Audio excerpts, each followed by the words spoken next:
Hello, it's me, your host, Claire Wiesis, coming to you, all my fans from East Lansing.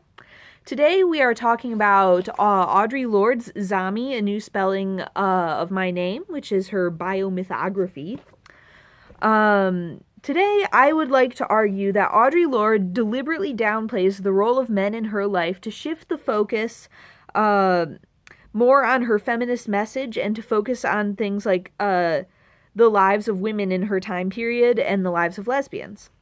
A very shallow reading of Zami would leave one to conclude that Audre Lorde simply did not have a lot of significant men in her life. This is logical. Audre's mother was the most significant person in her childhood by far, and it is natural to assume that a lesbian would be more wont to spend time with women than men. A slightly deeper reading, however, leads me to believe that this is not entirely correct. The first thing that I would like to point out is Lorde's characterization of her parents. Quite a large percentage of the early book is dedicated to exploring Audre's relationship with her mother. Her mother is an extremely powerful presence. She controls nearly every aspect of Audre's early life. Almost every second of her early life is spent in her mother's gaze. Her father, however, is much less developed.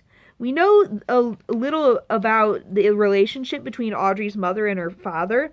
We are told that they treat each other as equals and always make decisions together, which is very unusual for the time period. We also know that Audre's father is less present in Audre's life because of how much time he spends working. Other than that, he's barely addressed until he dies and Audre comes home for his funeral. I believe that while Audre's mother was clearly more omnipresent than her father was still very important in her life.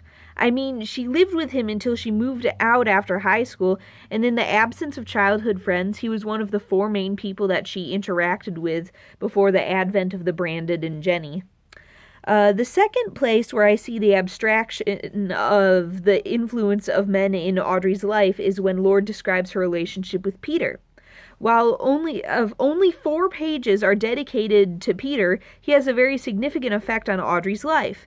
He is the reason that Audre moved out at 17 and the reason that she had to have an abortion. In terms of lasting effects on Audre's life, Peter is one of the most significant people that have appeared thus far. Excuse me. The section about him, however, is downplayed and forgettable. The section where Audre talks about her abortion, which again was a lingering effect of Peter, is twice as long as the part where she talks about moving out in their actual relationship. Now, I do believe that her abortion was a much more life-defining event than her brief relationship with this guy, but I also find it hard to believe that we've been told everything there is to say about him.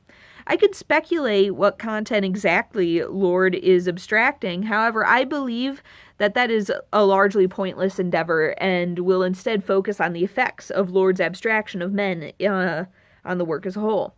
It definitely shifts the focus of the work onto women. There are significantly fewer works in the Western literature canon that are focused on women than there are that are focused on men. On one hand, I believe that women were definitely just more important than men in Lorde's life. On the other hand, I believe that Lorde is deliberately obscuring the few men that were important in her life as a sort of backhanded attempt to make sure that the women in her narrative played the role that men play in a typical narrative, and make it so men are obscured in the same way that women are often obscured. By performing this act of subversion, Lorde further cements her book as a feminist work. It also means that women fill all the roles that men are typically called on to fill, which I believe is subtly suggesting that women can perform all the same roles that men can. This wouldn't be so significant if women were commonly featured in the Western literary canon, but since they are not, it is a deliberate act of subversion and rebellion. By reducing Peter to little more than a literary tool, as he is not fleshed out as an actual character and is just used as a mechanism for Audre to move out of her childhood home and a reason for her to go through the struggle of obtaining abortion before Roe versus Wade.